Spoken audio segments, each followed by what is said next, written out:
positive thoughts in this system of things, and namaste.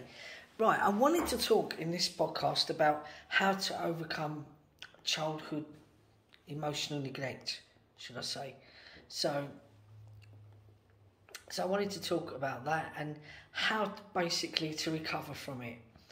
I know from my own personal experiences by speaking to others that how many, with their parents have been ignored as children at times with no expectations or even high expectations, should I say. And they feel like at times that they did not meet their needs or felt diminished by it. And it can be seen that you could be suffering from basically childhood emotional neglect. So I will be discussing on how you can get over it. And when it comes to childhood emotional neglect, what is it? And well, it's not abuse. So it can be seen as intentional when it comes to abuse. People basically who have lost control. So emotional neglect with parents, you do not even realise it, but it's such as a very pushy parent who is pushing you. Parents that do not acknowledge your feelings. In emotional neglect that can be seen as unintentional, whereby abuse is very intentional and losing control of their feelings. So a parent that locks their child in a room or in a cupboard for hours and hours, or a belt in the house, or deprived of food, or basically the needs are not met, invalidated, should I say. A child needs or being ignored, for example, can be seen as parents responding inappropriately to that child's emotions, such as being silly, not important, like for example being bullied at school or whatever, and the child will go home and tell the parent about it, and the parent will say, oh, you need to stand up for yourself, or they'll say that you have no friends, or they'll say read a book, it does not matter, or they'll say to you, your mother or your father,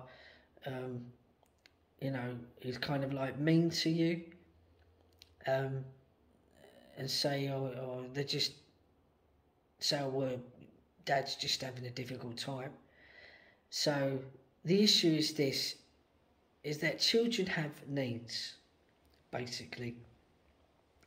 And their needs are very clear as children, that they need to be loved, they need to be safe, they need to be nurtured, they need to be protected. So I need to feel significant as a child. I need to matter. So when the child gives up the need, or they give up the need, or give the need away, it's when they believe that their needs are just not important, and that their needs basically don't get met.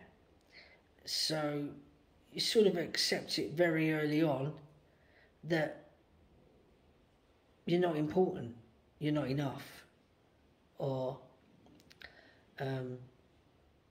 you're not enough to have your needs met as a child, that you don't matter.